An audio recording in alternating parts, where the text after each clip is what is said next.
Bonsoir à tous, bienvenue à l'Institut et bienvenue à Nadia, enfin bienvenue à vous et puis bienvenue à Nadia de Tunis. Bonsoir. Elle est arrivée hier, voilà. Alors, l'Institut est le salon du livre en ville.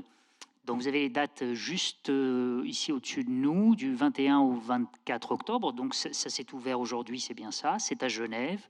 Donc, en coopération, collaboration avec le Salon du Livre en ville, eh ben, on a l'honneur et le plaisir de recevoir Nadia Akhiari, qui est dessinatrice de presse, artiste, peintre, professeur de dessin. Enfin, voilà, vous avez beaucoup de casquettes. Alors, c'est pas le premier événement que l'Institut organise avec le Salon du Livre en ville. Il y en a eu un l'année dernière qui s'est, je crois, très bien passé, d'où le renouvellement de la collaboration. Alors, je fais juste une petite incise rapide avant de présenter le livre de Nadia, parce que c'est aussi pour ça qu'on est là. Donc la petite incise, c'est que il y a déjà pour ceux qui nous suivent en ligne, donc c'est sur Webex, c'est bien ça, Léna. Donc pour ceux qui nous suivent en ligne, il vous sera possible de poser des questions à la suite, enfin quand viendra le temps de la discussion avec le public. Et puis j'ajoute qu'une rencontre avec l'auteur aura lieu donc après la conférence, 19h30, donc juste à la sortie de l'auditorium pour une vente de livres et puis une séance de dédicace. Donc avis aux amateurs. Voilà. Alors, quoi d'autre? Bon, le plus important, c'est-à-dire que qu'on est ici pour la présentation et la publication de ce livre, donc qui s'intitule, donc a été publié en 2020, si je crois bien, aux éditions Elisade, et qui s'intitule Willis from Tunis, 10 ans et toujours vivant, donc un peu votre personnage phare, et qui est une chronique de ces 10 dernières années de la révolution et de la démocratie en construction tunisienne, ou pas en construction, de la En démocratie, chantier. voilà, en chantier, en construction de la démocratie tunisienne. Et donc, ce sont les premiers dessins publiés dès les premiers jours en fait de la révolution, du déclenchement de la révolution, et jusqu'à présent. Alors, donc on va revenir naturellement sur ce livre, qui fourmille de dessins, et puis on va en présenter quelques-uns, ça va m'aider à contextualiser, ça nous aidera à contextualiser les choses. Alors, peut- peut-être Nadia, tu peux te présenter succinctement. Je pourrais le faire, hein, mais je préfère que ce soit à toi, enfin j'ai tous les éléments de ta biographie. Et puis ensuite, peut-être, je peux remettre en perspective un peu le cadre dans lequel on accueille Nadia ici à l'Institut. Hein. Bonsoir à tous et merci d'être là. En fait, je suis née à Tunis, en 73. J'ai, toujours adoré le dessin, j'ai toujours adoré la satire, mais j'ai jamais pu l'exercer parce que c'était un peu compliqué, de pouvoir critiquer le pouvoir en place, quel qu'il soit. Et c'est qu'en janvier 2011 où, j'ai pu enfin, pratiquer ce que j'ai toujours, adoré, le dessin de presse, le dessin satirique. J'ai toujours fait des dessins pour faire rire, mes proches là, ça a commencé comme ça aussi parce que, en fait, c'était, le jeudi 13 janvier 2011, au soir et puis, il y avait, à la télé, diffusé sur la télé nationale, pardon, un discours en direct de Ben Ali, le président. C'était son troisième discours, suite, à tous les mouvements, toutes les manifestations qui avaient démarré en Ouais. décembre, décembre 2010, après l'immolation de Bouazizi. Et après ce discours, enfin, pendant ce discours, il nous promettait plein de très, très belles choses et juste après le discours, étaient diffusées à la télé, en direct, des images de ses partisans, sur l'avenue Habib Bourguiba en train de l'acclamer, alors que c'était le couvre-feu, on était enfermés, donc c'était un peu humiliant de ce cinéma et je crois que c'est peut-être l'humiliation de trop, je sais pas, mais en tout cas, j'ai fait des dessins, j'étais avec mon mari, mon beau-frère, on était enfermés, j'ai fait des dessins juste pour les faire sourire parce que j'aime pas voir, les gens que j'aime tristes ou mal ou tu es assez tendu Et ils m'ont dit: «Mais, crée un profil sur Facebook au moins, enfin, Ouais, mes diffuse-le. parents, mes copains», voilà, donc j'ai créé un profil et je l'ai appelé Willis parce que mon chat s'appelle Willis et from Tunis, voilà et j'ai invité, mes parents, mes amis et cetera. J'ai partagé les dessins pour, voilà, pour témoigner un peu de ce moment-là, puis partager avec eux mes dessins et ils les ont partagés, leurs amis ont partagé. Ça a fait un effet boule de neige et ça m'a complètement dépassée en quelques jours, des milliers de personnes partageaient, mes dessins et me demandaient comme amie et tout. J'étais là: «Mais qu'est-ce qui se passe?» Donc mais bon, j'ai gardé l'anonymat quand même les premiers mois parce Ouais, que c'est un peu le réflexe de vivre dans une dictature, ouais, c'est ça. Mais quand j'ai vu l'accueil fait à mes dessins, j'étais très heureuse parce que je me sentais moins seule. Beaucoup de gens partageaient avec moi les mêmes impressions, viviez la même chose au même moment et puis la force des réseaux sociaux, c'est de pouvoir agir dans l'instant, être vraiment, ouais. et donc c'est ce qui m'a plu aussi, ça s'adapte bien au dessin de presse, les réseaux sociaux en général et heu et j'ai continué parce que d'accord, ça me faisait du bien de témoigner en tant que citoyenne avec le seul moyen que j'ai de m'exprimer, enfin, en tout cas celui que je préfère, qui est le dessin et c'est une révolution artistique pour moi, ça a changé ma vie quoi, du jour au lendemain. Mais c'est aussi, parce que je recevais beaucoup, les gens, commentaient mes dessins aussi et souvent les commentaires étaient beaucoup plus rigolos que mes dessins eux-mêmes et donc ça me faisait marrer, ça faisait du bien à ce moment-là de rire, même si c'était pas le moment de rire. Mais c'était un bon exutoire en tout cas et depuis, j'ai continué à publier mes dessins sur les réseaux sociaux et puis, j'ai eu la chance inouïe à travers ce petit chat, de pouvoir rencontrer des dessinateurs et des dessinatrices que j'admirais, comme, Plantu, comme Ciné, Ouais. comme Dilemme, comme, voilà et de pouvoir travailler même avec eux. Donc c'est magique, quoi. Ouais. Mmh. Plantu d'ailleurs qui fait la préface, Oui, exact, la préface dessinée du livre. Ouais. Et bon alors je peux mentionner également que bon vous avez reçu un certain nombre de prix, plusieurs, le prix Honoré Daumier, le prix, je ne sais pas si je le dis celui-là, il est un petit tu peu. peux le dire, ça me Est-ce que gêne je vais, pas. oui, ouais, voilà, je préfère vous le disiez, enfin Non, que tu le non, dises. c'était une énorme farce en fait, mais c'était le journal Fluide Glacial et Ciné Mensuel, le journal Ouais, pour lequel je travaille, qui, c'était pendant le festival d'Angoulême, suite aux attentats de Charlie Hebdo, l'année, des attentats en 2015, l'édition suivante du festival d'Angoulême avait créé le prix Liberté, qui décernait à des auteurs, dont le ouais. courage était à saluer et cetera.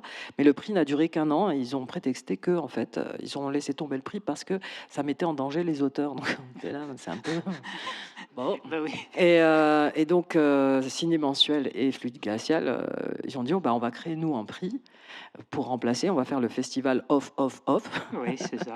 et ils l'ont appelé le parce qu'en fait, à la base, ils se sont dit: «Si on l'appelle le prix Liberté, aucun journaliste ne viendra, ça intéressera personne», donc ils l'ont appelé le prix couille au cul Voilà. Qui a le mérite et d'être les clair, journalistes étaient là, hein, qui a le mérite plein d'être clair, voilà. Donc, et le trophée, bon, je l'ai cassé entre-temps parce que bon, je suis une, mais le trophée avait la forme, oui, ah voilà, bah voilà. en bronze, enfin en Donc, faux bronze, pas du vrai. voilà.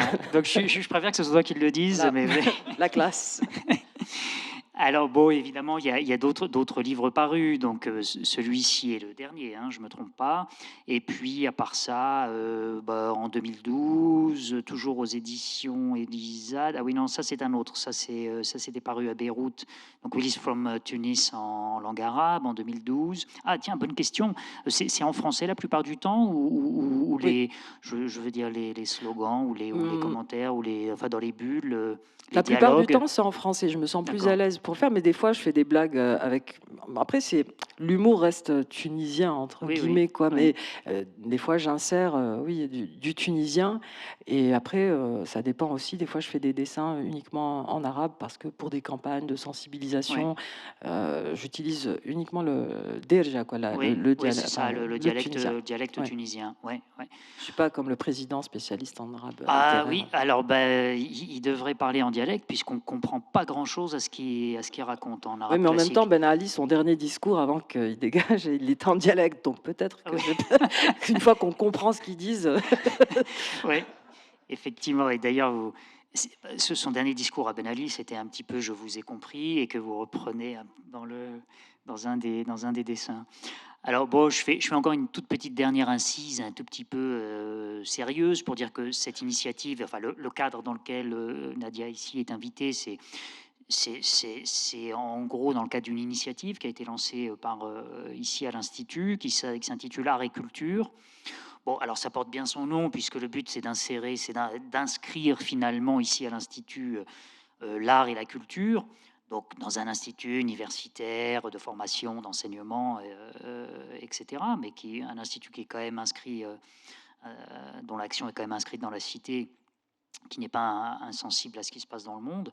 Donc, à travers, si vous voulez, cette initiative lancée ici à l'Institut, la réception d'artistes comme Nadia, il ne s'agit pas pour nous simplement, chercheurs, et je dirais un minuscule mot sur moi, sur mes travaux, mes 2 secondes, d'explorer les œuvres d'art et les artistes et leurs effets sur la société, donc ce qu'on fait de manière générale, enfin entre autres à l'Institut, mais ici, à travers cette initiative, c'est de voir finalement comment les œuvres d'art et les artistes disent quelque chose de ce qui travaille les sociétés, et notamment lorsque ces sociétés subissent vraiment un changement violent, enfin un changement radical qui est une révolution. Ça n'arrive pas tous les 4 matins quand même, une révolution. Donc c'est là où on est encore plus attentif au travail des artistes.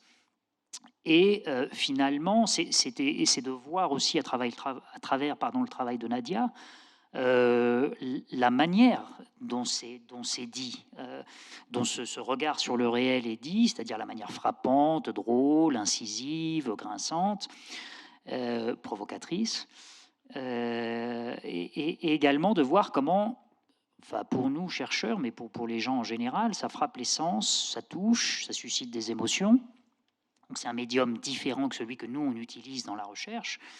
Et donc finalement, c'est comment le travail des artistes s'adresse à une autre partie du cerveau et du corps, mais qui est tout aussi compétente finalement, tout aussi apte à comprendre et à saisir le réel qui nous entoure, que la partie purement intellectuelle de notre cerveau. Donc en somme, comment par le visuel créatif, vous nous faites passer des émotions, vous en suscitez, et ce qui nous permet de comprendre d'une manière assez frappante, je trouve, le réel. Alors, bon, très rapidement, je suis chercheur, j'ai beaucoup travaillé sur la Tunisie, sur la Syrie d'abord, sur la Tunisie coloniale, sur la Tunisie révolutionnaire. Effectivement, c'était très difficile de travailler en Tunisie dans les années 2000, notamment parce qu'en tant que chercheur, si je publiais, donc les autorités étaient très attentives à ce qu'on pouvait publier en français. Les Syriens n'avaient rien à fiche, totalement, de ce que les chercheurs publiaient, ils s'en fichaient totalement. Les Tunisiens, non, enfin les autorités tunisiennes, non. Donc ils étaient très attentifs à ça. Et comme je travaillais justement sur le régime, sur son assise, sur ses manières de trouver de la légitimité, qui n'était pas toujours très nette, dont la corruption, etc., le clientélisme, on pouvait rapidement être embêté, mais pas que moi en tant que chercheur, parce que je pouvais toujours prendre l'avion et aller en France ou ailleurs, mais c'est la famille en réalité. Puisque finalement, dans un petit pays comme la Tunisie, dont les structures familiales sont communautaires, rapidement, c'est des structures familiales, enfin comment est-ce qu'on peut dire, ce sont des cercles de connaissances par la famille, etc. Donc c'est très très facile de savoir comment un chercheur a pu contacter tel type du ministère de l'Intérieur, ou enfin voilà, il y a toujours un membre de la famille quelque part. Et donc moi j'ai dû abandonner la thèse était sur la Tunisie et la Syrie, mais j'ai dû abandonner la Tunisie, j'ai dû carrément abandonner parce que j'avais toutes les informations, mais il n'était pas possible de les publier pour ce que ça pouvait créer comme problème à la famille. Donc voilà, juste pour le. Puis j'ai retravaillé ensuite là ces dernières années sur la décentralisation tunisienne, etc. Voilà. Alors peut-être on va arriver très très vite au dessin, parce que c'est le plus important. Je peux peut-être traiter 2 secondes avec vous un peu du contexte dans lequel vos dessins, enfin, de tous ces soubresauts, tous ces bouleversements en Tunisie, toutes ces émotions, et en commençant d'abord par l'actualité, par ce qui se passe maintenant et aujourd'hui. Donc, Alors, je ne sais pas si vous le savez, si vous avez un peu suivi l'actualité, mais le 25 juillet, enfin en gros en juillet, le président tunisien donc décrète de geler les activités du Parlement, de lever donc des parlementaires, le Parlement qui était considéré en Tunisie depuis la Révolution comme vraiment le centre de gravité, nouveau centre de gravité de la politique tunisienne et de la démocratie. Donc levée de l'immunité des parlementaires. Donc certains ont été placés, certains politiciens ont été placés en résidence surveillée, etc., des anciens ministres, bon bref, je passe. Et donc le nouveau président, donc élu il y a 3 ans maintenant, a augmenté ses prérogatives et ses pouvoirs fin août, ensuite encore en septembre. Alors on a commencé à parler de coup d'État en Tunisie, ça c'est dès le mois de septembre, ensuite de présidentialisation du régime, et puis surtout, il ne pouvait pas nous donner de feuille de route assez claire, en fait. Et donc, c'est un régime d'exception qui a été instauré jusqu'au coup de théâtre il y a 15 jours en arrière, où un nouveau gouvernement est nommé, et à la tête de ce gouvernement, une femme, donc une illustre inconnue, mais bon, on commence à avoir l'habitude un peu en Tunisie, mais quand même, c'est un énorme coup, puisque c'est la première fois de toute l'histoire, pas que de la Tunisie, mais du monde arabe, qu'une femme est désignée président de la République. Donc c'est président de la République, excusez-moi, Premier ministre. Je vais vite en besogne. La prochaine fois, peut-être, la prochaine élection. Donc c'est quand même pas rien. Maintenant, avec quelle marge de manœuvre, on n'en sait rien, mais peut-être certainement pas beaucoup. Enfin, on va voir ça avec vous. Et donc voilà, donc l'idée c'est de voir à travers vos dessins, d'une certaine manière, comment est-ce qu'on en est arrivé là, et de retracer un peu les quelques soubresauts de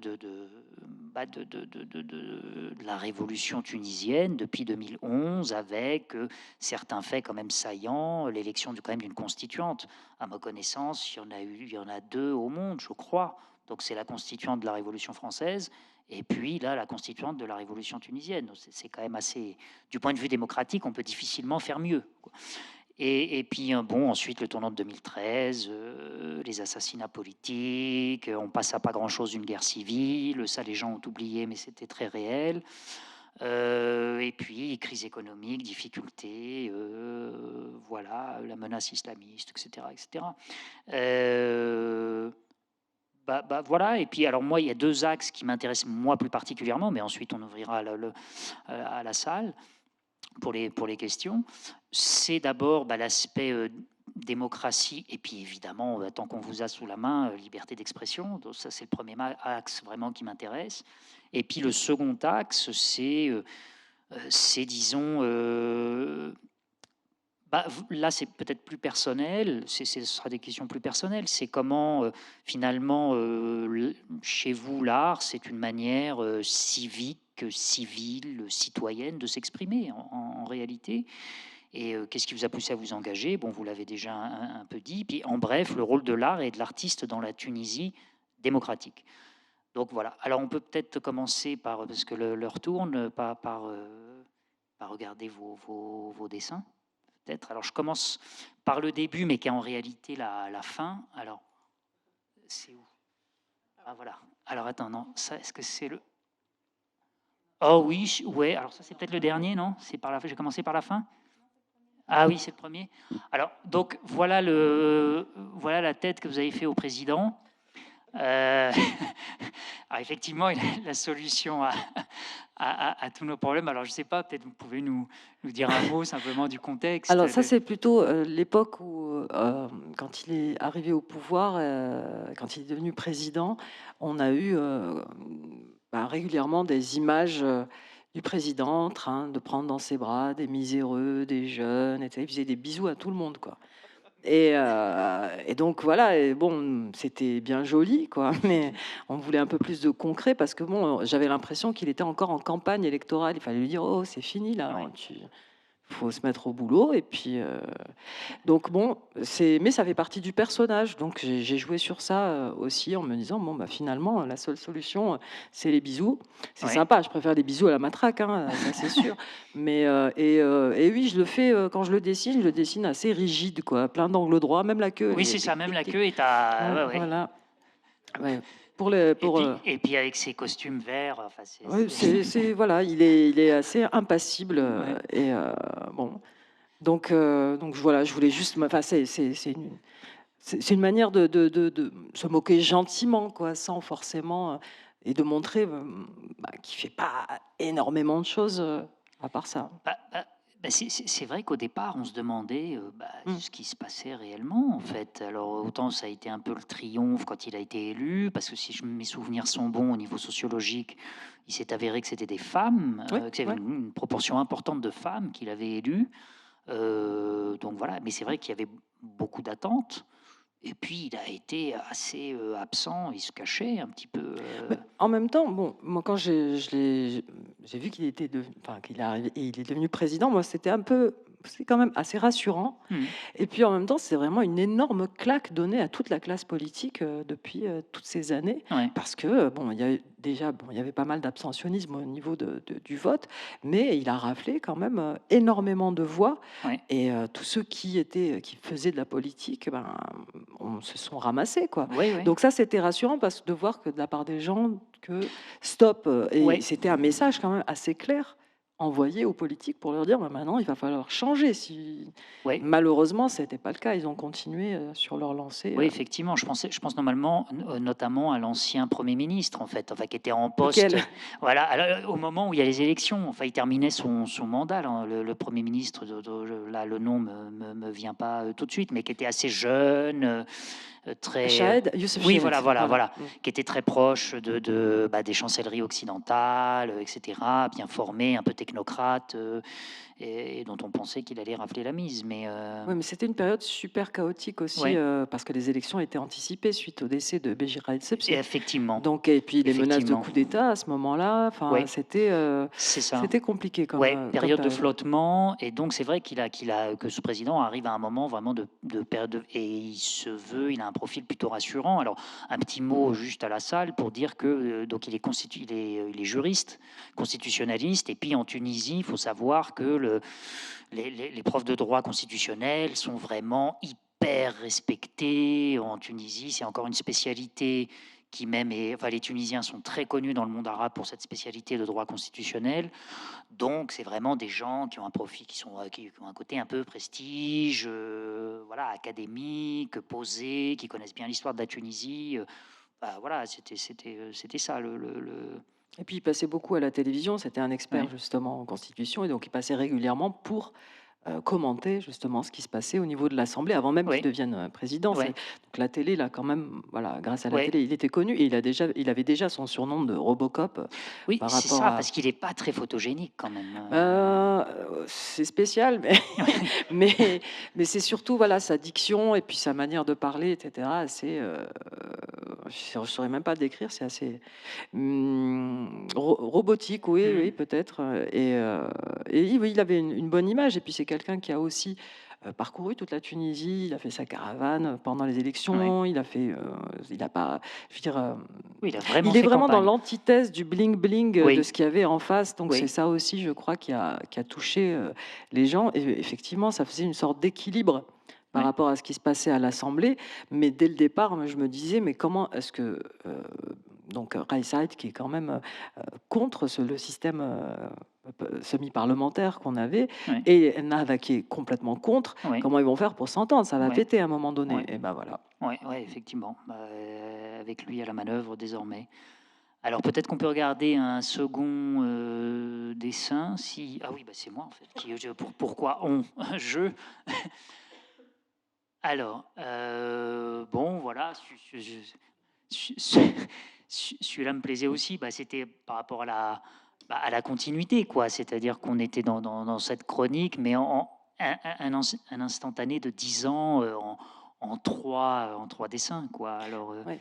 C'est difficile de résumer, mais effectivement, ouais, alors je suis assez fière de ce dessin parce qu'il a fait la une du journal Le Monde. Ah oui, d'accord. Donc j'étais assez contente et comme Le Monde m'avait dit: «Voilà, on veut un dessin sur la Tunisie», je me suis dit, c'était assez délicat parce que je me disais: «Si je fais un dessin pour critiquer Kais Saied, bah, je vais jouer le jeu des islamistes. Si je fais un dessin pour critiquer les islamistes, c'est tirer sur une ambulance». Alors Ouais, je me suis dit: «Allez, tout le monde, comme ça, ouais, ça sera fait».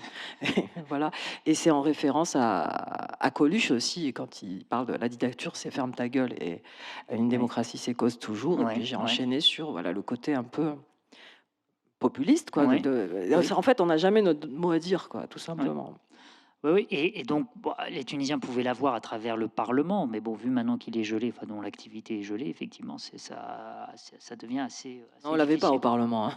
Ouais, ouais. C'est vrai que enfin, les derniers temps ont quand même été assez chaotiques Ah, c'était ouais, infernal, oui, assez chaotiques au infernal, Parlement, c'est horrible, vrai, horrible, c'est horrible. vrai. C'était affligeant, c'était sordide, Ouais, moi ça me ouais, je sais pas, je crois que ça déprimait tout le monde de voir ouais, ça, quoi, ces images, et surtout de voir que ces députés, au lieu de se soucier de l'intérêt général, étaient en train de soucier de leurs propres ouais, intérêts, c'est et ça, puis ils ouais. faisaient de l'image. Il y avait le parti El Karama, qui est un parti de fans de Daesh, tout simplement, et qui sont un peu on appelle en Tunisie le pare-choc des Nahda, quoi. C'est un peu leur milice, quoi, Ouais, qui font les basses besognes, et le parti de Habil Moussi, qui est le pro-bénaliste, quoi. ouais. Donc voir ce spectacle-là dans l'Assemblée et se dire, tout ça pour ça, quoi, Ouais. c'était assez affreux, quoi. Ouais, alors qu'il y avait eu, bon, moi, il m'est arrivé d'être sur place et d'être au parlement pendant le vote ou l'approbation de certaines grandes lois, bah, notamment de la Constitution, quand elle est et donc il y a eu quand même des moments de très intenses émotions, de joie, de parlementaires qui se congratulent, femmes, hommes, espèce de fraternité même, je dirais, qui était très, très touchant et puis finalement assez rare dans le monde arabe. Enfin, ce parlement mixte, Mmh. hommes et femmes en train de se congratuler, de se prendre dans les bras, etc. C'était quand même quelque chose, quoi. Mais c'est vrai qu'on a le sentiment d'une désillusion, mais qui apparaît quand même assez, c'est mon avis, hein, mais qui apparaît quand même assez vite après c'est une sélection de dessins que vous avez fait, mais je veux dire, dans le livre, on voit bien déjà, dès le milieu de fin 2011, Mmh. qu'il y a certains de vos dessins qui expriment quand même une certaine désillusion déjà, en Oui, fait. oui, effectivement. Alors, une des victoires justement, Ouais. de cette révolution, c'est aussi le fait que les travaux de l'Assemblée sont filmés en direct. Oui, Il y absolument, a un observatoire aussi de l'Assemblée, le absolument. BAOSLA, Oui, qui font un boulot oui, extraordinaire aussi. Donc ça c'est ce qu'on n'avait pas avant, c'est de pouvoir assister, ouais, voir ce qu'ils font, et en toute transparence, quoi, même si bon, les images n'étaient pas toujours réjouissantes, mais en tout cas, ça c'était génial. Moi, je sais que le matin, je me lève, je vais sur ouais, voilà, je regarde ce qui a été fait et tout parce que je me sens concernée ouais, réellement en tant que citoyenne, quoi, de voir ce qui se passe à l'Assemblée. Donc ça, oui, c'était passionnant politiquement parlant de ouais, voir tout ça, même si bon, il y avait beaucoup de couacs. ouais, Mais en tout cas, oui, ça, c'est une belle victoire, oui. ouais, ouais, ouais, absolument. Alors, hop. Ah oui, bah alors bon, ça, ça, ça évidemment, c'était bon. Voilà, Oui, ça, c'est le dessin que j'ai fait juste après les élections c'est législatives. 2019, Oui, c'est 2019, non? 2019, oui. 2019, ouais, c'est Ouais, ça. 2019. Et donc j'ai regardé un peu le panorama. C'était quelque chose, hein. Donc je suis très contente qu'il soit gelé, en fait. Oui, c'est vrai. Bon, voilà, celui-là, je l'ai trouvé pas.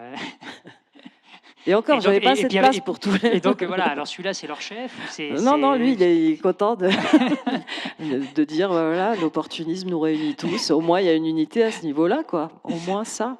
Mais c'est voilà. vrai que, ouais, ouais, ouais, voir que tout ce beau monde siégeait à l'Assemblée et dire qu'il représentait les Tunisiens, ouais, c'était surtout, oui, sachant qu'il y avait des barons de la contrebande et puis il y avait le Nabil Kharoui quand même, qui était connu pour Oui, ses frasques.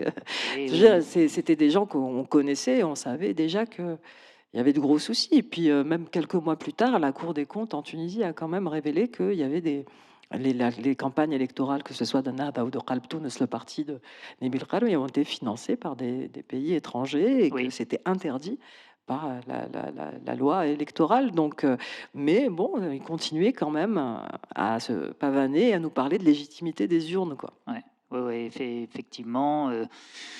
Ben oui, le sentiment qu'il n'y a pas véritablement de sanctions, au moins de sanctions des urnes en réalité.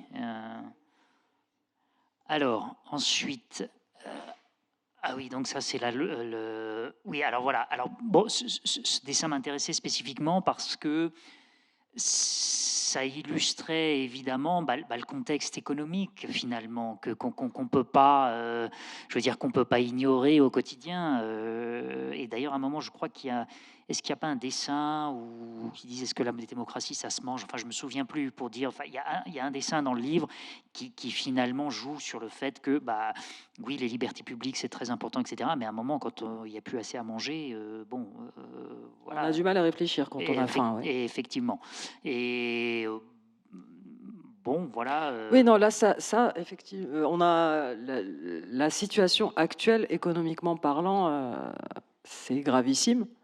J'ai vu, en 10 ans, les prix, de tout a augmenté d'une manière complètement dingue, mais Ouais, tout, ouais, tout, ouais, tout, et pas les salaires, et les salaires, ils suivent pas, et donc c'est très, très dur, et en plus, avec la crise sanitaire, ça a eu un effet de loupe, quoi, sur, ouais. tous ces problèmes, et c'est difficile. Là, en 2020, en Tunisie, la pauvreté, enfin, le nombre de personnes qui vivent sous le seuil de pauvreté est passé de 14 à 20 Ouais. On a 2 500 000 Tunisiens qui sont sous le seuil de pauvreté actuellement, et donc c'est gravissime, et le souci, c'est qu'on voit personne, faire quoi que ce soit, enfin jusqu'à maintenant. Maintenant, on va voir, hein, ce qu'ils vont faire, ce nouveau gouvernement. Je leur souhaite beaucoup de courage parce que Ouais, la situation, elle est catastrophique. plus la Ouais. dévaluation du dinar, c'est-à-dire le dinar a perdu beaucoup de sa valeur, qui fait que, je veux dire, il y a la parité avec, par exemple, l'euro est un vœu Mmh. pieux, qui fait que les Tunisiens n'avaient plus vraiment, véritablement la possibilité vraiment de voyager. Je veux dire, Mmh. c'est exclu pour Ah la oui. classe moyenne, pour des Tunisiens de la classe moyenne d'aller en Europe, parce que les prix, enfin, avec le dinar, avec son gagne et puis la dévaluation, c'est juste pas possible. Et oui, hormis ça, effectivement, la hausse des prix, les salaires qui stagnent, et puis l'appauvrissement de l'État. Donc ça, je l'ai vu moi durant mes recherches, avec disons, les finances publiques au plus mal, l'État sous perfusion finalement de l'aide extérieure. Et voilà, je me souviens déjà en 2016 où un directeur du ministère des Finances m'avait dit, bon, alors avant la Révolution, on avait 36 mois d'avance de salaire des fonctionnaires. C'est-à-dire on avait un magot, l'État avait un magot où il y avait 36 mois d'avance, c'est-à-dire même s'il n'y avait plus de rentrée, l'État tunisien était capable de payer pendant 36 mois tous ses fonctionnaires, de payer les salaires. Et donc en 2016, il me dit, là on n'est plus qu'à un mois d'avance. C'était en 2016. Voilà. Donc Ouais, c'est ce qui se passe actuellement ici. quasi banqueroute, Ouais, quoi. ouais. La dette publique, elle est énorme, et on dépend des États étrangers, hein, Oui, qui c'est ça, nous, pour enfin, de la pouvoir. Banque mondiale, le FMI, la Ouais. Banque européenne, on dépend d'eux, et bon, Riyad actuellement est en train de chercher d'autres modes enfin, d'emprunter Ouais. ailleurs, mais bon, ça serait l'Arabie Saoudite ou les Émirats Arabes Unis, et puis, on prête pas comme ça parce qu'on est mignon, hein, il Ouais. y a des contreparties, quoi, Ouais, donc effectivement. Ouais. Ouais, effectivement. Donc, ce qui est quand même assez problématique. Alors, bon, bah, on est toujours un peu dans le même ordre d'idées. Bon, ça, c'est très. Voilà. on a Voilà, eu ça, on a eu de ça- très longs mois sans lait, sans beurre. Mmh. Non, Je me rappelle, j'étais allée à un festival, en France pendant cette période-là où bon, je suis pas fan de beurre, quoi, c'est pas ça, hein, oui, mais mais. mon mari est normand, donc donc le beurre et la crème, c'est partout, même dans Oui. le couscous, et donc pas de beurre, et j'arrive à un festival le matin au petit-déj, je vois les petits trucs de beurre là, comme ça, j'étais là, j'ai pris en photo, j'ai envoyé aux copains, je «Regarde, ils ont du beurre». Non, c'est malheureux, quoi, de vivre ça, on se dit: «Mais on mérite mieux quand même», et les pénuries, ouais, on a eu droit à pas mal Oui.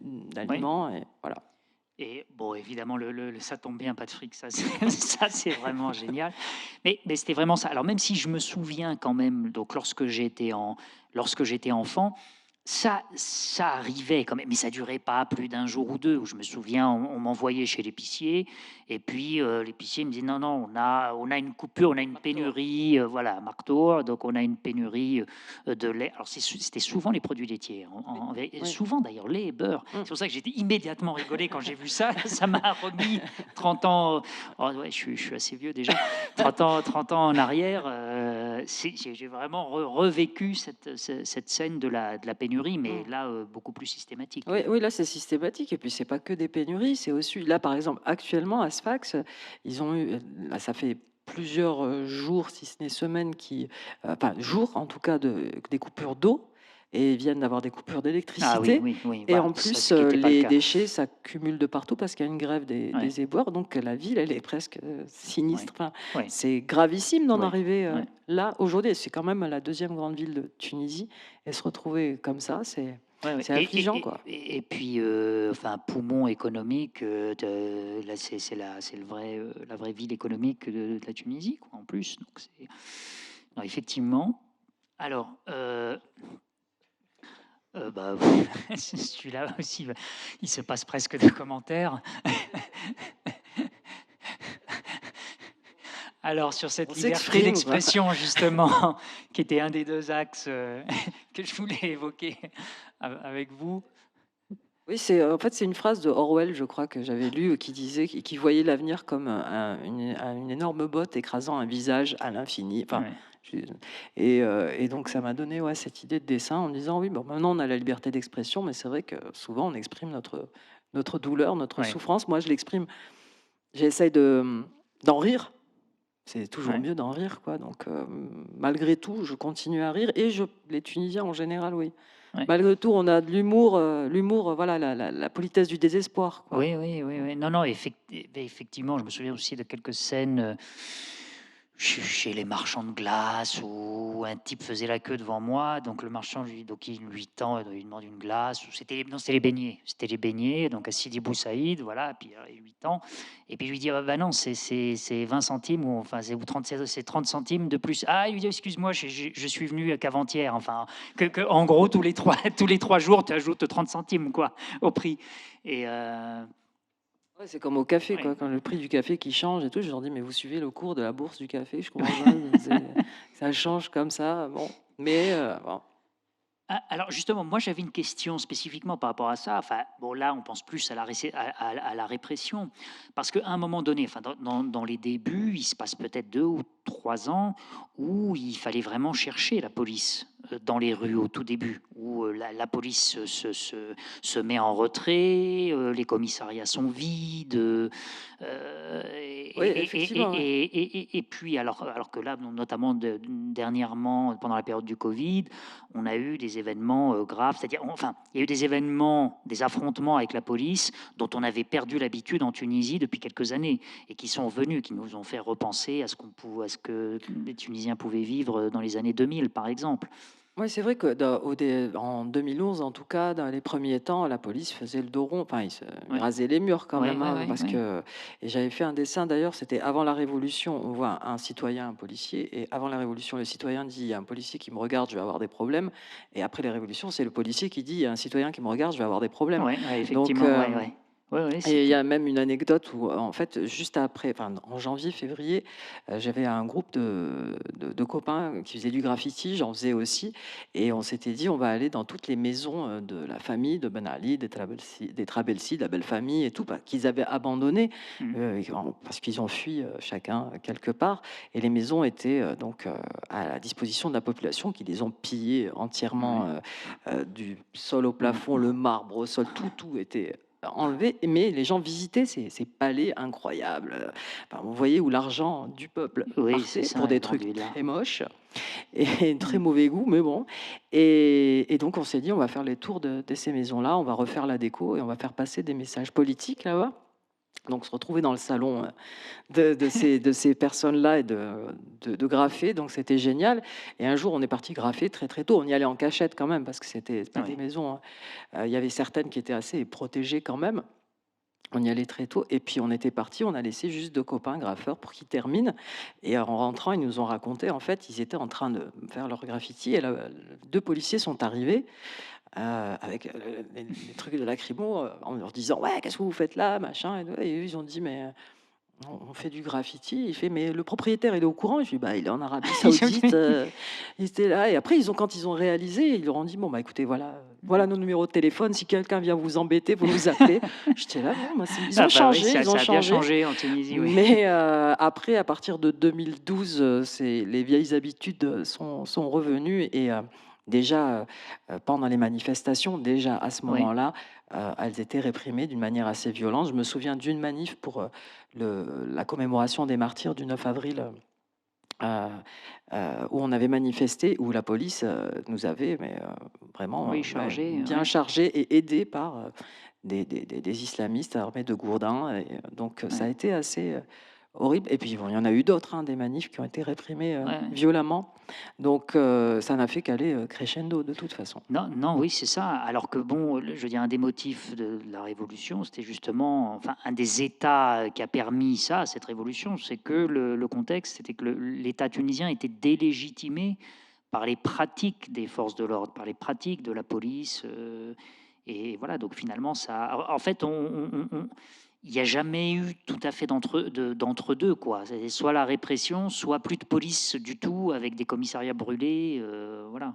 Mais en même temps, là, j'ai fait, avec, l'association Cartooning for Peace qui a été créée par Plantu et Kofi Annan, j'en fais partie. On fait beaucoup de pédagogie et bon ça c'était bien avant, la crise sanitaire et je fais des ateliers dans des prisons en Tunisie, des prisons pour hommes, femmes, mais aussi, des centres de détention pour mineurs Mhm. et j'ai fait, des formations aux agents pénitentiaires avant, de commencer à faire, les ateliers et ce qui est génial, c'est qu'en découvrant ces agents pénitentiaires, après la Révolution, les agents pénitentiaires ne sont plus formés par le ministère de l'Intérieur, mais par le ministère de la Justice. Et ça change tout Ouais. dans leur Oui, comportement, bien sûr. dans leur réelle envie de faire des choses bien.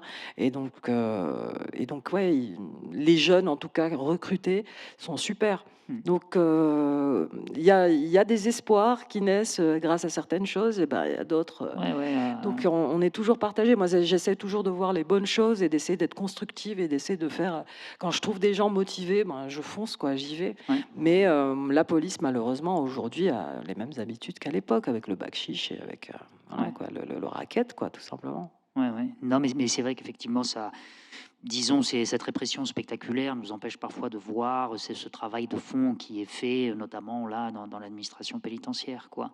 Alors, Léna, est-ce que je continue avec les dessins ou est-ce qu'on prend déjà des questions de la salle? Parce que voilà, l'heure tourne et puis permettre au public hein, de poser des questions. Qu'est-ce que tu en penses? Puis s'il n'y a pas assez de questions, on peut revenir sur les dessins. Oui?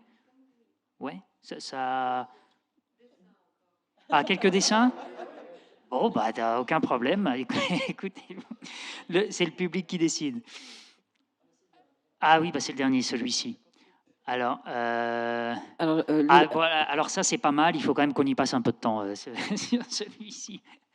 Bon, bah, oui, je te laisse le en fait, commander. la loi 58, c'est une série de lois qui ont été donc faites en 2018, je crois. C'était à l'époque de Béji Sepsi, et c'est une série de lois contre toute forme de violence contre les femmes et les enfants aussi, mais contre les femmes.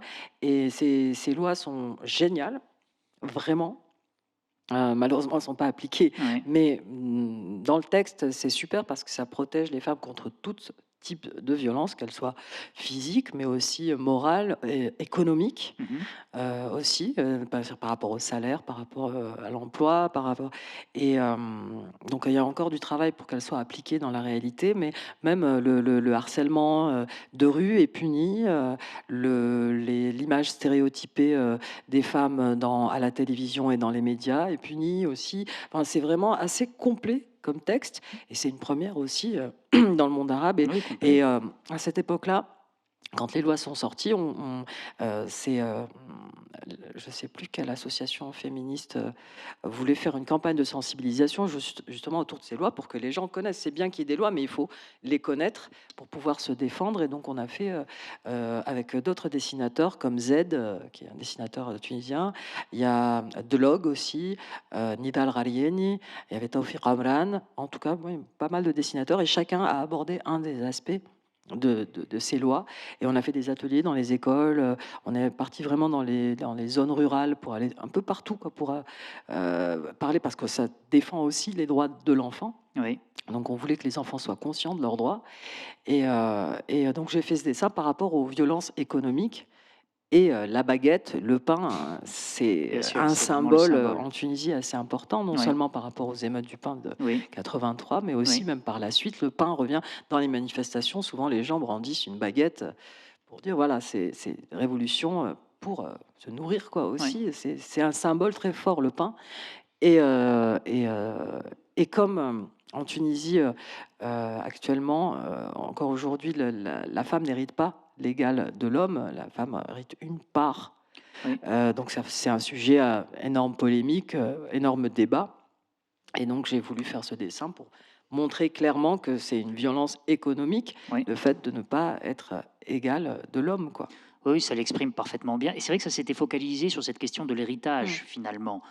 Donc, qui est basé sur le droit positif tunisien, qui est basé lui-même sur les dispositions, finalement, du Coran en matière de règles d'héritage.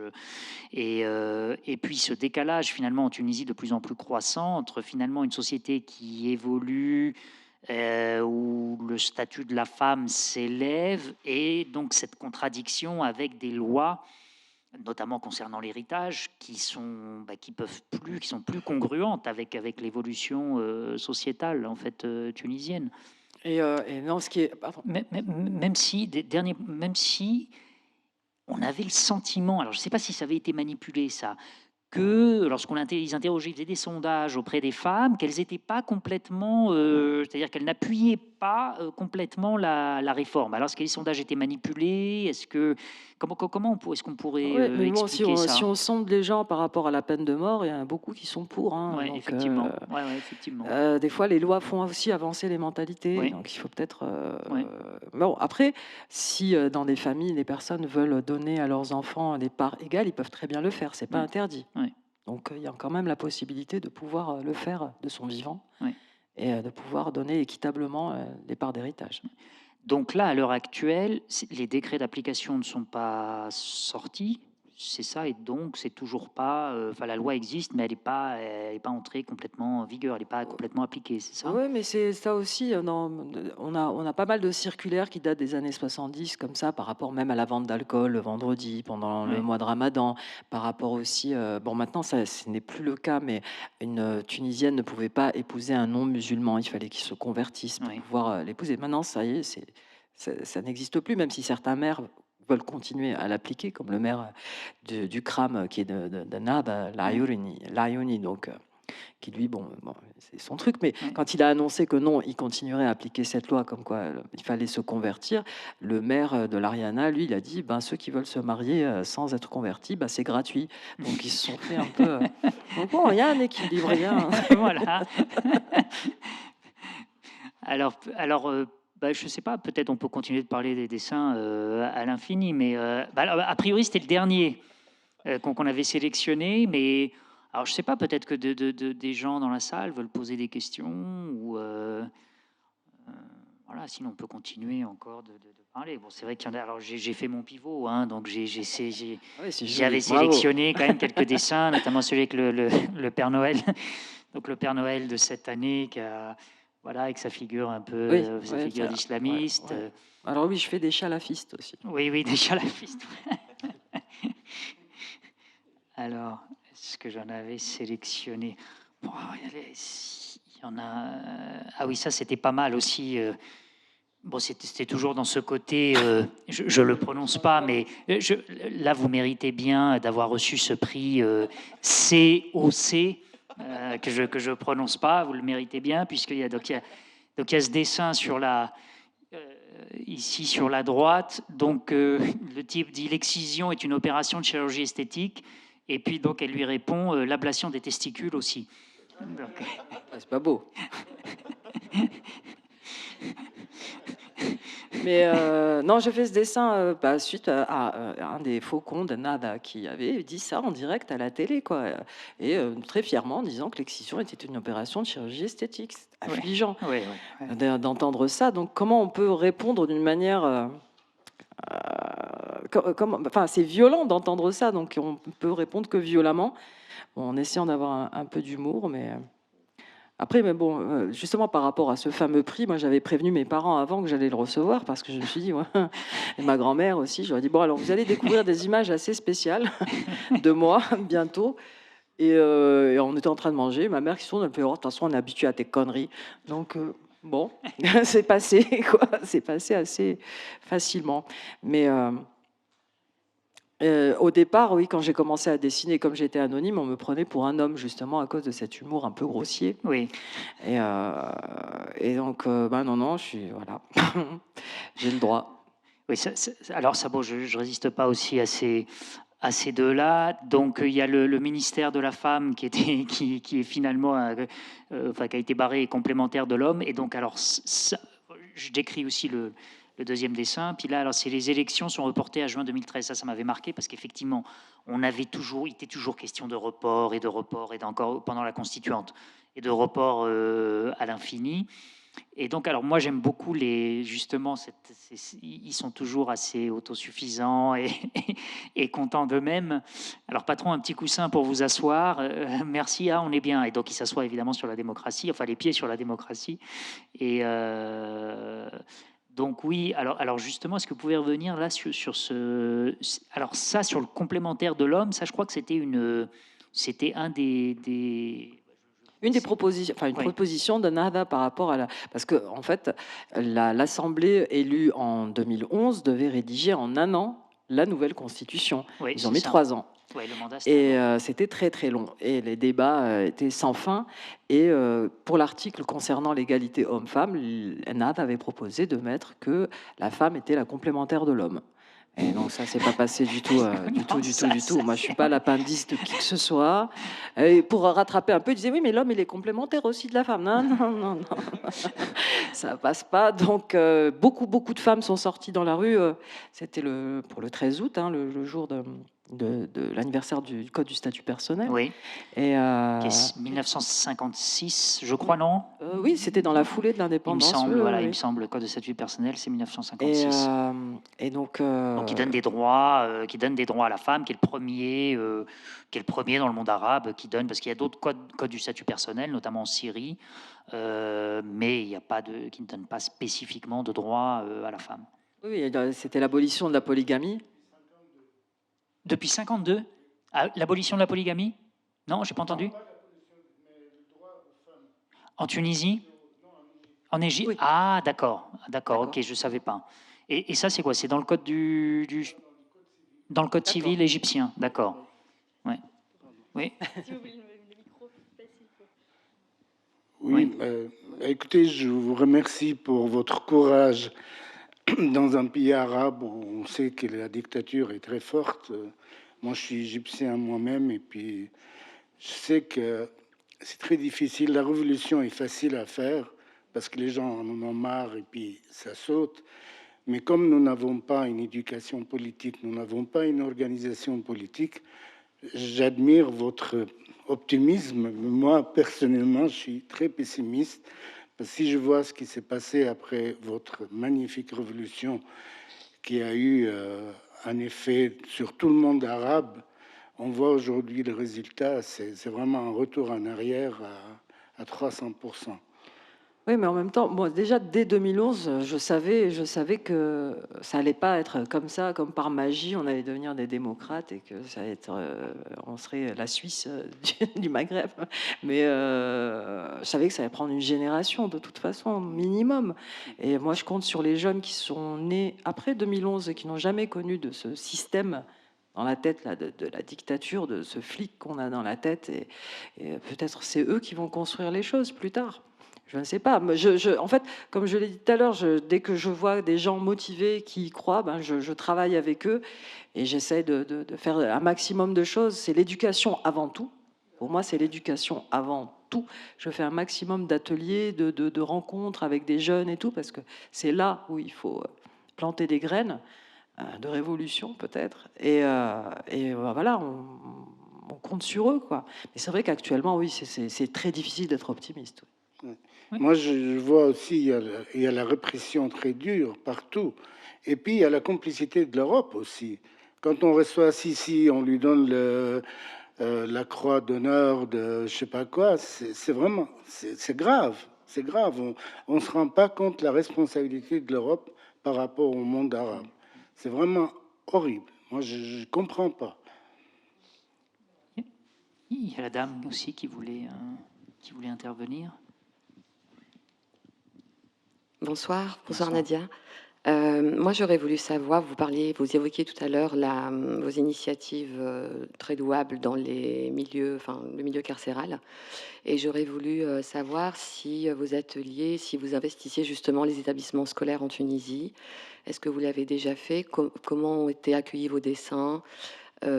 Parce que pour moi, comme vous venez de le dire, c'est-à-dire que je ne vois que l'éducation, notre jeunesse pour sauver ce pays en tant que Tunisienne. Et puis également, ah oui, j'avais une question sur la censure. Est-ce que les institutions donc, du passé ou actuelles vous ont censuré? Est-ce que vous avez reçu des menaces? Est-ce que lors de vos ateliers, vous aviez la liberté totale de faire ce que vous vouliez? Voilà. Pour les prisons, en fait, c'est justement pour ça qu'on avait formé les agents pénitentiaires pour qu'ils puissent, parce qu'on faisait une expo de dessins de dessinateurs tunisiens sur tous les sujets, la migration, les femmes, l'homosexualité, mais vraiment tout. Alors, ce qui était extraordinaire, bon, on a mis énormément de temps à arriver à entrer dans les prisons. Ça a été 2 ans pratiquement pour réussir à persuader la délégation générale des prisons de nous laisser entrer, parce que j'étais, d'après eux, le loup dans la bergerie, moi le loup. Donc c'était assez dingue, mais on y est arrivé. Et le général, je crois, je sais plus exactement son poste, mais quand j'ai pris rendez-vous pour en discuter avec lui des dessins qui figuraient dans l'exposition, je lui dis voilà, mais nous, le but c'est quand même d'être libre de mettre tout ce qu'on veut. On veut aborder tous les sujets. Le but c'est pas de leur apprendre à dessiner, c'est aiguiser l'esprit critique, créer le dialogue, le débat, échanger, et puis bien sûr dessiner, oui évidemment, mais on veut montrer plein de dessins. Et donc je lui ai demandé est-ce qu'on peut aborder la question de la sexualité, de l'homosexualité. Il me fait oui, oui, bien sûr, c'est des maladies sexuellement transmissibles aussi, oui, oui, oui. Et j'ai dit est-ce qu'on peut parler de la radicalisation en prison? Il me fait oui, au contraire, oui, oui, oui. Donc il a accepté tout et tous les dessins sont passés, tous. Donc ça c'était génial. Et on avait formé les agents justement pour leur donner les clés pour décoder les dessins aussi, les recontextualiser aussi, parce qu'un dessin comme ça, sans l'actualité qui est liée, il peut être mal compris. Donc il y avait un travail de préparation avant que nous on commence les ateliers. Quand on arrivait, déjà les détenus étaient au fait de ce qu'on faisait, connaissaient les dessins et avaient envie d'en parler justement et d'échanger. Donc ça c'était génial. Avec les jeunes aussi, pareil, dans les centres de détention pour mineurs, ça c'était super. J'ai travaillé avec ces jeunes, c'était génial. Et le directeur du centre d'ailleurs me dit, enfin je lui ai dit, mais en finissant, je lui ai dit, mais ils sont adorables et tout. Il me fait, ah, vous les avez pas vus avec le ministre quand il est venu visiter, ils lui ont envoyé des cailloux. J'ai dit, alors bon, alors ça va. Donc ça va, ils sont bien. et et après, pour les ateliers dans les écoles, un peu partout, ça, c'est dès qu'on peut le faire, souvent avec des associations. Alors là, pour les prisons, par exemple, bon, c'était Cartooning for Peace, mais aussi l'OMCT, l'Organisme mondial de lutte contre la torture, avec qui je fais beaucoup de choses et ils sont super efficaces. Et pour d'autres ateliers, c'est souvent avec les associations parce qu'ils ont un grand réseau sur le territoire, ils connaissent voilà les enseignants et tout, donc c'est à travers eux qu'on peut aller voir. Et le dernier, alors là avec le coronavirus, ça a été difficile de continuer. Là, je devais faire en octobre dernier, des ateliers dans les centres de détention pour mineurs pour élaborer un manuel que eux faisaient, le texte et les dessins, pour connaître les droits des mineurs en prison. Donc c'est à eux de l'écrire, et puis ce manuel serait un petit voilà, fascicule qui serait distribué dans tous les centres de détention pour mineurs et fait par les jeunes. Et ça, c'était génial comme idée, et j'avais envie de le faire. Et malheureusement, c'est tombé à l'eau entre-temps. Mais après, dans les écoles, c'est vraiment en fonction des enseignants, hein. Il y a des enseignants qui sont motivés, qui veulent, et donc on y va dès qu'on peut. La plupart des dessinateurs sont toujours partants. Mes amis, que ce soit, voilà, on se connaît tous, hein, on n'est pas nombreux de toute façon, donc dès qu'on se contacte, on dit allez, on y va, on le fait parce que ça fait du bien. Moi, ça me fait du bien. Je le fais parce que ils me donnent beaucoup d'énergie, ces jeunes, et ils sont marrants, ils ont beaucoup de maturité. Je vois même les directeurs de ces petites écoles qui sont dans la campagne, loin de tout, et ces jeunes qui connaissent. Alors, moi, je leur montre des dessins de Chapat, je leur montre des dessins où il y a Trump, où il y a Poutine. Ils connaissent Trump, ils connaissent Poutine, ils connaissent tout ça, ils connaissent. Et même les directeurs de l'école me disent mais je savais pas qu'ils savaient tout ça. Il y a Internet, hein, vive Internet pour ça. Là, au moins, et donc il y avait des vraies discussions avec des gamins qui ont 12 ans, 13 ans. Et on parlait des violences, justement, faites contre les enfants. Et on faisait des débats. Et puis les jeunes qui me disaient, donc même le prof, il n'a pas le droit de nous taper. Je dis, non, même lui. Normalement, même tes parents, tu vois. Donc, et donc, il y a un autre qui avait réagi, qui m'avait dit, oui, mais moi, s'il y a quelqu'un, il vient et me vole mon argent, bah, je vais être violent. Et moi, j'ai répondu très, très vite. Je sais pas, je devais être fatiguée ce matin-là et tout. Je lui ai dit, oui, mais il faut aller voir la police. Ils m'ont tous rionné, tous, les gamins de 12 ans qui m'ont tous rionné. J'étais là, ouais, bon, là, ouais, sur ce coup-là, c'était pas l'argument. Mais j'ai fait des ateliers aussi autour de la question environnementale, l'écologie, parce que notre pays il va très très mal à ce niveau-là. Je crois qu'on est le pays le plus pollué de Méditerranée. Et donc, il faut éveiller aussi les jeunes à cette question. Donc, on fait des ateliers avec eux. Il y a aussi des journalistes qui nous accompagnent pour les aider à rédiger des textes et tout. Donc, moi, j'espère qu'on va reprendre tout ça maintenant en espérant que la crise voilà, sanitaire et politique, etc., qu'on puisse reprendre notre travail et revoir ces jeunes, quoi, parce que moi, j'en ai besoin. Ah oui, par rapport aux menaces, alors bon, je pense que malheureusement, ça a commencé dès 2012, mais tout le monde, hein, les universitaires, les journalistes, les artistes, les femmes, les intellectuels, enfin tout le monde en a pris, mais plein la figure, sans arrêt. Et j'avais participé, j'avais une petite galerie d'art où j'exposais que des jeunes qui faisaient du graffiti et tout, et on avait participé à une expo au Palais Abdellah à La Marsa, ça s'appelait le Printemps des Arts, donc toutes les galeries, enfin, c'est comme une sorte de foire d'art contemporain où chaque galerie montrait ses artistes. Et on a eu un huissier notaire d'un art qui est venu nous demander de décrocher les œuvres sous prétexte qu'elles dérangeaient sa morale, etc. On a refusé, et donc après il y a eu des soucis parce que même le ministre des Affaires religieuses de l'époque est passé au JT, enfin journal télévisé, pour dire qu'on était des blasphémateurs, donc il nous condamnait à mort, tout simplement. Et il montrait des œuvres qui n'étaient même pas présentes à l'expo, donc c'était carrément de la manipulation pour nous poser des problèmes. Et le ministre de la Culture de l'époque, Mahdi Mabrouk, avait carrément porté plainte contre les organisateurs de l'expo pour trouble à l'ordre public. Je veux dire, c'est quand même le ministre de la Culture. Et là, actuellement, il s'est racheté une virginité, il passe à la télé, à la radio, et les journalistes ne lui posent même pas de questions sur ce sujet-là, alors qu'il a mis nos vies en danger, quoi. Bon, et puis, bon, il y avait des imams qui ont émis des fatwas contre nous, et puis des soucis, on en a eu, j'en ai eu aussi, moi, personnellement, mais c'est toujours téléguidé, hein, c'est jamais spontané, quelqu'un qui vient et qui dit oui, ce dessin il me plaît pas. Moi j'ai un public, je veux dire, bon, moi je cherche pas à avoir des millions de fans et de machins. Moi ce qui m'intéresse c'est d'avoir des gens qui comprennent ce que je dis, et puis pas forcément qu'ils soient d'accord avec moi, au contraire. On n'évolue pas si on est dans un vase clos, mais c'est toujours téléguidé. Il y a l'ex député Yassine Ayali, qui était, lui, à l'origine aussi d'une campagne de haine à mon sujet. Et j'ai reçu plein de menaces, de mort et plein d'autres choses sympathiques. Donc, bon, on n'est pas bien, hein, dans ces moments-là. Mais heureusement que, bon, on est soutenu par les copains, on est soutenu par les activistes qui font... Malheureusement, bon, je pense tous les jours à Lina Bonmani qui nous a quittés, qui était une activiste qui faisait un boulot extraordinaire et qui était sur tous les fronts. Elle nous manque beaucoup, beaucoup, beaucoup, parce qu'elle était, heureusement qu'elle était là. Et d'ailleurs, grâce à elle, on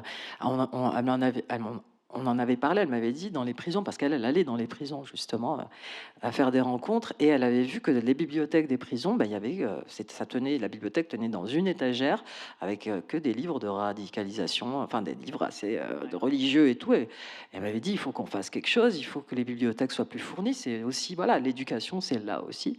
Et elle a commencé à faire une collecte de livres pour les prisons. Et au départ, le but, c'était d'avoir 1500 bouquins. Mais elle a tellement bossé, tellement fait bien son boulot qu'il y avait plus de 15 000 livres et encore, arrivé encore des livres. Et au début, quand elle a lancé la campagne, elle m'a appelé, elle me fait: «Oui, tu peux me faire un dessin pour booster un peu, pour que les gens envoient des livres?» Je fais: «Il y a pas de problème», parce que moi, j'avais un des points de collecte des livres, c'était chez moi, donc j'étais investie aussi dans ce projet.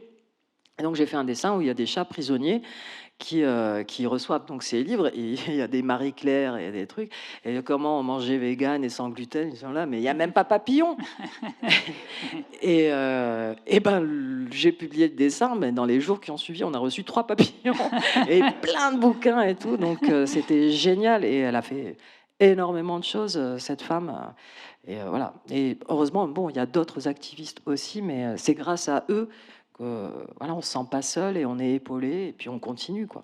Et justement, il y a un fil conducteur quand même de l'éducation, et je vous remercie d'avoir posé cette question en Tunisie. Donc là, vous continuez finalement ce fil par rapport à l'indépendance tunisienne, où finalement, à l'époque, Bourguiba et puis les gens qui étaient autour de lui ont décidé un modèle de développement tunisien à base éducative, c'est-à-dire former les enfants en masse. Donc on a des taux d'alphabétisation, donc ça j'en parle aux étudiants toujours en cours, on a des taux d'alphabétisation parmi les plus élevés en fait en Tunisie dans le monde arabe, de masse, je veux dire, quand ça dépasse les 60%, 80%, et quand les femmes aussi sont alphabétisées à un haut niveau. Si bien que anthropologues et démographes, à partir du début des années 2000, avaient déjà vu la structure de la société tunisienne qui changeait au niveau démographique, donc qui voulait dire que les mentalités avaient changé, puisque c'est ça qu'elle dit, la démographie. Elle dit d'abord que les résultats que vous avez, c'est que c'est les mentalités qui changent déjà 20 ans avant. Et ils ont été capables de prévoir, ils ont dit, il va y avoir un mouvement démocratique dans le monde arabe, et la Tunisie sera le premier pays. Ils se sont juste trompés de 2-3 ans. Et là, ils se sont dit, ça ne va peut-être pas arriver, parce qu'ils avaient prévu ça vers 2007-2008. Bon, finalement, c'est arrivé plus tard. Mais ils ne s'étaient pas trompés sur la base de ces taux d'alphabétisation, notamment celui des femmes, qui était très élevé, et qui a toujours été... dont le modèle de développement a élevé le taux d'alphabétisation, et qui finalement a à voir avec ces transformations en Tunisie, quoi. Donc il y a une forme de continuité. C'est pour ça que l'éducation, effectivement, c'est vraiment au cœur finalement du modèle tunisien de développement, même si peut-être il a pris Ouais, il a pris une claque, là. il a pris du plomb dans l'aile à partir des années 80 et 90, je pense, mais Et même là, depuis quelques années, les chiffres des abandons scolaires se comptent par centaines de... Enfin, ouais. on dépasse les 100 000 abandons scolaires Ouais, par an, quoi. ça, Et là, ça fait peur. ce qui est une mauvaise nouvelle, Ouais. ouais, effectivement. Ah oui, ah oui, donc sur une population de 11 millions et quelques, c'est immense, en fait, c'est immense. Ouais, donc ce qui fait dire que l'avenir n'est pas si radieux que ça, parce qu'on pouvait compter là-dessus, finalement, même pour une économie. C'est-à-dire, quand on a une population très alphabétisée, notamment au niveau éducation supérieure, il ne faut jamais trop avoir peur concernant même l'économie. C'est-à-dire, on sait que le pays va arriver à se développer d'une manière ou d'une autre. Mais là, effectivement, ça, c'est des données qui sont plutôt inquiétantes. Alors, est-ce qu'il y a d'autres questions? Si on a d'autres... Oui, monsieur, allez-y. Puis ensuite, je conclurai.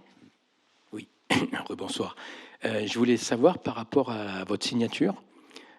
Vous avez parlé d'anonymat tout à l'heure quand vous avez commencé. Donc, vous signez Willis, avec je crois même parfois un petit clin d'œil au drapeau tunisien.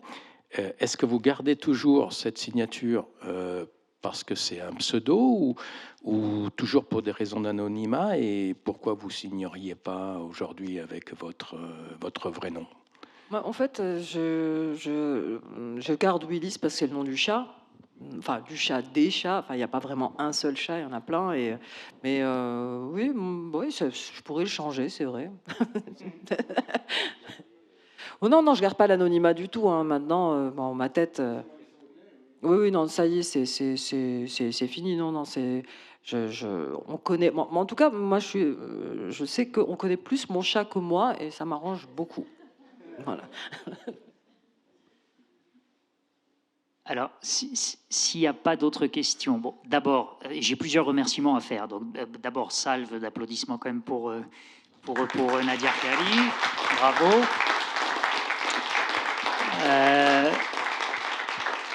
Un grand merci à l'éditeur, donc Elisa, un très grand merci. Un très grand merci aux organisateurs du Salon du Livre, et puis alors j'ai oublié votre nom et prénom. Comment est-ce qu'il s'appelle? Ok, voilà. Alors voilà, on vous remercie chaleureusement. Bien sûr, alors c'est Léna Menge qui, pour l'Institut, a organisé toute cette rencontre, enfin, avec avec Event, avec le service Event de l'Institut. Donc quand même des applaudissements pour Léna. Voilà. Et puis, un grand merci encore à vous. Et puis, Merci à vous. Voilà. Puis rendez-vous là-haut, là pour la séance de dédicace, de vente. Voilà. Merci. Merci au public.